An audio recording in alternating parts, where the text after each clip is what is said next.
আসসালামু আলাইকুম সবাইকে। কেমন আছেন? আশা করি সবাই অনেক ভালো আছেন। আলহামদুলিল্লাহ আমরাও ভালো আছি। নতুন আরেকটি ব্লগে সবাইকে স্বাগতম। আজকে ছিল রবিবার, বিশ্বকাপ ফাইনাল খেলার দিন। তো সবাই মিলে একসাথে খেলাটা দেখব। এজন্য রান্নার কাজটাও সকাল থেকে শুরু করেছি। যদিও বা আমি সবসময় রান্না সকালে শেষ করি নেই। যেহেতু ফজরের নামাজের পর থেকে দিনটা শুরু হয়ে যায়, তো দেখা যায় যে আমার সকাল সকাল অনেক কাজ শেষ হয়ে যায়। তো মাঝে মাঝে কিন্তু এর ব্যতিক্রমও হয়, সব দিন তো একরকম যায় না। তো যাই হোক, যে কথা সেই কাজ, রাতেই সব রেডি করে রেখেছিলাম, মানে সকালে উঠে কী কী করব। তো যেভাবে প্ল্যান করে ঘুমিয়েছিলাম, আল্লাহর রহমতে সকালবেলা উঠে সব কিছু আস্তে আস্তে শেষ করে নিচ্ছি। বাচ্চারা এখনও ঘুমিয়ে আছে। আর এই যে এটা হচ্ছে আমার উমায়ার ডের পিকচার।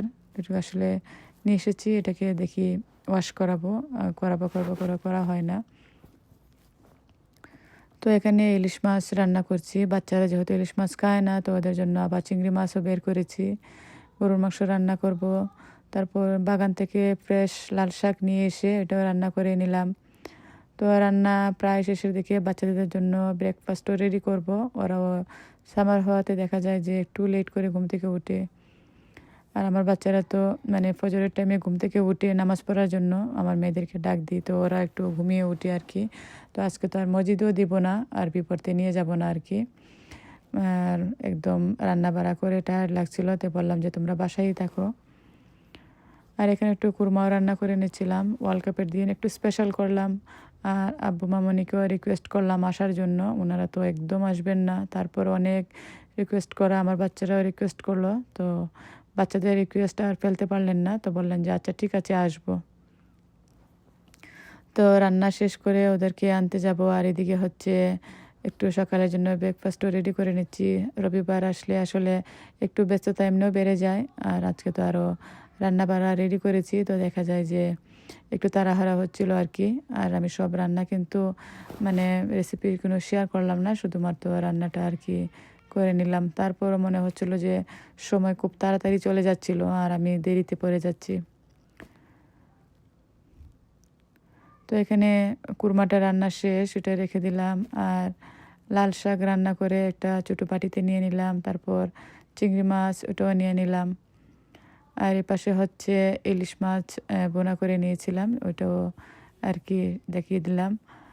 আর সকালের জন্য একটু ভাত ছিল, ওইটাকে আর কি ফ্রাইড করে নিলাম। আর হচ্ছে ডিম সিদ্ধ করে নিয়ে নিলাম। আর চিকেনের তরকারি ছিল, ওইটাও বের করে নিয়েছি, ওইটা গরম করে নিলাম এখন খাওয়ার জন্য আর কি। আর এই পাশে আমার গরুর মাংস অলমোস্ট হয়ে গিয়েছে। আর এখানে মেথি শাক দিয়ে আমার সকালের নাস্তাটা করে নেব আর কি। আমার নাস্তাটা আমার বাচ্চাদের নাস্তা থেকে একটু ডিফারেন্ট থাকে। আমি যেহেতু এগুলো বেশি খাই না, তো আমার রান্নাটা, আমার সকালের নাস্তা বা দুপুরের খাবার তো কোনো সময় শেয়ার করা হয়নি। আজকে একটু দেখিয়ে দিলাম আমি সকালের নাস্তা বা দুপুরে বা রাতের ডিনারে এগুলো খেয়ে থাকি আর কি। তো বাচ্চাদের খাওয়া দাওয়া শেষ করে আমি সব কিছু গুছিয়ে তারপর চলে গেলাম আপু মামানিকে আনতে। আর এ পাশে একটা কফিও নিয়ে নিলাম, আমার ফেভারিট টিম হর্টনের কফি। তো ওটা খেয়ে খেয়ে চলে যাচ্ছি বাসায়। যদি বসে চা খেতাম তো দেখা যায় যে আর একটু সময় চলে যেত। আয়েশ করে বসে চাটা না খেলে তো নাই হয়। তো আর সময় নষ্ট না করে চলে গেলাম, যাতে করে একটার ভিতরে যদি বাসায় চলে আসতে পারি আর কি। আর 3টা থেকে হবে হচ্ছে ওয়ার্ল্ড কাপ খেলা।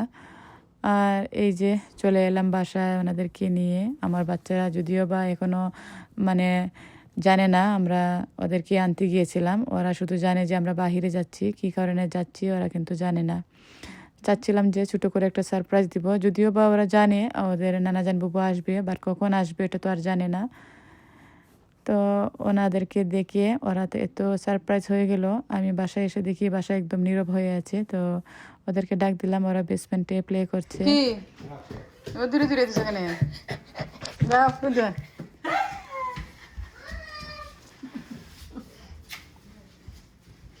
এরা ঠার পাইছে না, এরা ঠার পাইছে না। অনেক খুশি হয়ে গেল। আর একে একে সবাই আসছে আর কি ওদেরকে দেখিয়ে হাঁক দেওয়ার জন্য। তো আমাদের এখানে সামার আসলে তো প্রায় সবাই মানে গার্ডেন করে আর কি। যেমন আমরা বাঙালিরা করি বা ইন্ডিয়ান, পাকিস্তানি, তারপর হচ্ছে মানে আমেরিকান, ইংলিশ সবাই আর কি বেকারে মানে গার্ডেন করে থাকে। তো বাসায় এসে আমাদের প্রথম কাজ হচ্ছে আমরা যেই যার বাসায় যাই সবার আগে হচ্ছে গার্ডেনটাকে একটু ঘুরে ঘুরে দেখা। তো আব্বুকে ডাক দিলাম, এসে দেখেন আমার গার্ডেন। আর আমার গার্ডেন করার পেছনে মেইন অবদানই তো আব্বুর। আমার আপনার হয়তো মনে আছে লাস্ট কোনো একটা ব্লগে শেয়ার করেছিলাম, আব্বু আমাদের বাসায় এসেছিলেন, এসে পুরোটা গার্ডেন ক্লিন করে নিজের হাতে ক্লিন করে দিয়ে গিয়েছিলেন। মাটি দিয়ে মানে কোদাল দিয়ে কুপিয়ে একদম রেডি করে দিয়ে গিয়েছিলেন। আর ধনিয়া পাতা গাছগুলো কিন্তু বীজগুলো দিয়ে গিয়েছিলেন আর কি। তো আমি দেখা যায় যে গাছগুলো পরে লাগিয়ে নিয়েছিলাম। তো দেখালাম আর কি, আপনার করে দিয়ে গেছিলেন, দেখেন কেমন হয়েছে। আর এই পাশে হচ্ছে লাল শাক, এই লাল লাল শাকগুলো অনেক বড় হয়েছে, এগুলোকে বীজ আনার জন্য রেখেছি। এখানে হচ্ছে মিষ্টি কুমড়া, তারপর হচ্ছে শসা, কাঁচামরিচ। তো সব মিলিয়ে মাসাল্লাহ একদম লেটে আমাদের গার্ডেনিং করা, তারপরও মাসাল্লাহ অনেক সুন্দর হয়েছে গার্ডেনিংটা। আমার কাছে লিস্ট ভালো লেগেছে আর কি। আর আমি মানে আরও প্ল্যান আছে, দেখি করতে পারি কিনা। এদিকে হচ্ছে আরও 2টা গার্ডেনিং বেড আছে, এগুলোকে মানে এখনও রেডি করা হয়নি, এই জন্য এখানে আমার গাছের যে টবগুলো আছে এগুলো দিয়ে দিয়েছি আর কি। এগুলো হচ্ছে দেরেশ গাছ।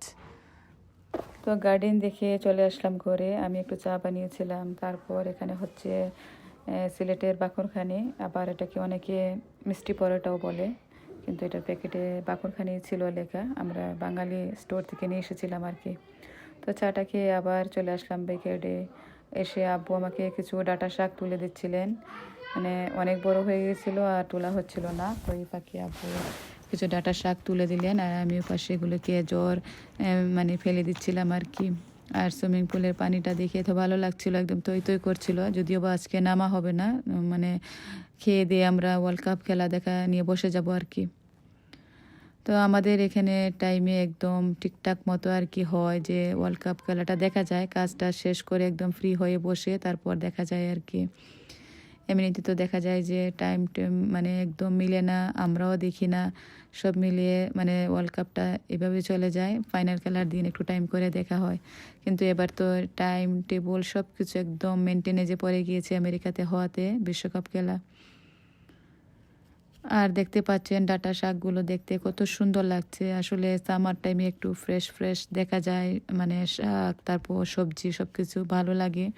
যদিও বা আমরা সারা বছরে তো কিনে খেতে হয়, আর সামারে এই 2-2.5 মাস নিজের কাছ থেকে মানে খাই, অনেক ভালো লাগে আর কি।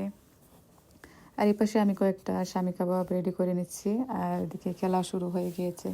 তো যাই হোক, আমার আজকে ব্লগটা এই পর্যন্তই। আশা করি আপনাদের কাছে ভালো লেগেছে। নতুন আরেকটি ব্লগ নিয়ে আপনাদের সাথে আবার দেখা হবে। সবাই ভালো থাকবেন। আল্লাহ হাফিজ, আসসালামু আলাইকুম।